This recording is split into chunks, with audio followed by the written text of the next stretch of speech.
Sir గమనిస్తే ఒక తరం వెళ్ళిపోతుందని చెప్పేసి ఈ మధ్య సోషల్ మీడియాలో మనం చూస్తూ ఉన్నాం. ఆ తరానికి చెందిన వ్యక్తి అందరినీ సమన్వయం చేస్తూ, అందరినీ కలగోల్పుగా పలకరిస్తూ, చక్కటి చిరునవ్వుతో ఒక లీడర్ అంటే ఎట్లా ఉండాలి, ఒక సమన్వయకర్త అంటే ఎట్లా ఉండాలి తెలిసినటువంటి ఒక మంచి వ్యక్తిత్వాన్ని నిర్మాణం చేసుకున్నటువంటిది సారు. ఎందుకంటే అతన్ని పలకరింపులోనే మనకు ఆత్మీయత, ఆ ప్రేమ కనిపిస్తుంది. అంటే వయసుతో సంబంధం లేకుండా, ఎటువంటి వ్యత్యాసం లేకుండా చిన్న వాళ్ళను సైతం కూడా అన్నా అని ప్రేమగా పలకరించేటువంటి గొప్ప మనస్తత్వం ఇవాళ మనం వ్యవస్థలో చూస్తున్నాం. ఏది ఇప్పుడు ఉన్నటువంటి వ్యవస్థలో ఉన్న తరతరాల గ్యాప్ లో, తరాల వ్యత్యాసాన్ని గమనిస్తే మనకి క్లియర్ గా అర్థమవుతుంటది. ఈగో ప్రాబ్లమ్స్, నెక్స్ట్ ఇద్దరు సేమ్ ఒకే క్యాడర్ లో పనిచేస్తున్నాం కాబట్టి అతనికి నేను రెస్పెక్ట్ చేసి, ఒకే క్యాడర్ లో పనిచేస్తున్నప్పటికీ వయసుకి, వరసకి, పెద్దతనానికి గౌరవిస్తే మన గౌరవం పెరుగుతుందనేది నా భావన. కాబట్టి సారు నేను చిన్నవాడైనప్పటికి కూడా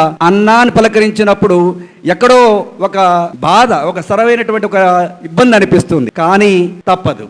అది నేను సహృదయంతో తీసుకొని నా మనసులోనే నేను దాన్ని స్వీకరిస్తూ నేను క్షమించుకోవటం జరుగుతుంది. అయితే మరి సారు లాగానే మాలాంటి వాళ్ళం కూడా మొదటి తరం ఉద్యోగస్తులు. సో మనం గమనించినట్లయితే ప్రైవేటు ఉద్యోగంతో గమనిస్తే ప్రభుత్వ ఉద్యోగులకి చాలా కీలకమైనటువంటి సామాజిక బాధ్యత ఉంటుంది. ఎందుకంటే పెద్ద ప్రభుత్వ యంత్రాంగంలో అనేకమైనటువంటి పాలసీలు కిందికి వెళ్ళాలన్నా, ఏ కార్యక్రమమైనా కూడా చివరి వరకు చేరాలంటే ఎగ్జిక్యూషన్లో పాల్గొనేది ప్రభుత్వ ఉద్యోగులు. చాలా నిబద్ధతతోటి, చాలా నిజాయితీతోటి, చాలా పారదర్శకతతోటి మనము పనిచేసినప్పుడు మాత్రమే ఈ సంఘ నిర్మాతలుగా, మార్గదర్శకులుగా ఈ తరాలని మరింత ముందుకి ఆరోగ్యపరమైనటువంటి విధానంలో ముందుకు తీసుకుపోవటంలో మనం భాగస్వాములు అవుతాం. ప్రైవేటు ఉద్యోగి కేవలం జీతం కోసం మాత్రమే పనిచేస్తారు. వాళ్ళు పరోక్షంగా పురోభివృద్ధిలో పాల్గొన్నప్పటికీ కూడా వాళ్ళకి సామాజిక బాధ్యత అంతగా పట్టదు.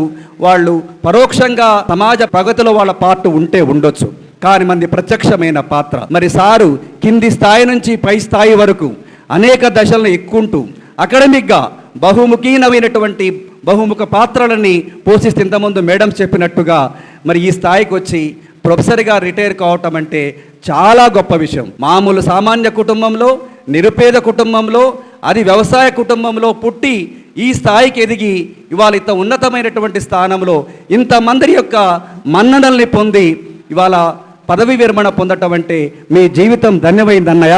తప్పకుండా నేను దాన్ని అంగీకరిస్తున్నాను. అయితే సార్కి నేను కృతజ్ఞతలు ఎలా తెలియజేయాలనేది, నేను ఇవాళ నల్గొండ నుంచి వచ్చాను, నిన్న సెలవు పెట్టాను. నల్గొండ బస్ ఎక్కి స్టార్ట్ కాగానే సార్ని ఒక్కసారి మననం చేసుకొని నేను సార్కి ఒక హృదయపూర్వకమైనటువంటి నమస్సుమాంజలు తెలియచేయాలని చెప్పేసి ఒక గంట సేపు నేను బస్సులో వస్తూనే ఒక కవిత రాశాను.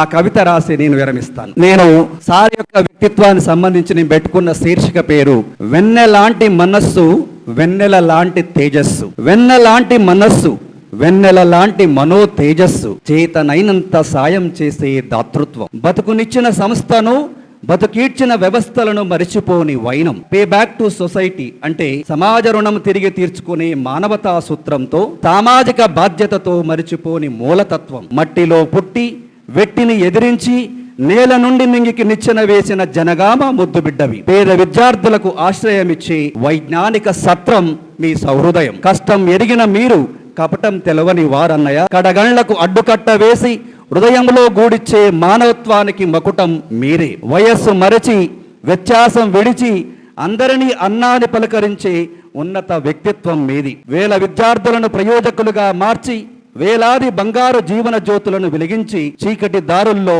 వెలుగును నింపిన మీకు వేల వేల వందనాలు. మీ ఉద్యోగ విరమణ జీవితం సైతం నిత్య నూతనంగా, అనుభవాల మేళనంగా, జంజీలకు స్ఫూర్తిగా కొనసాగుతూ ఆయు ఆరోగ్యంతో వర్ధిల్లాలని, చంద్రన్న వంశం చంద్రుని ఓలే చల్లంగా ఉండాలని కోరుకుంటూ మీ ఆత్మీయ తమ్ముడు Rekha Venkateswarlu. Thank you sir.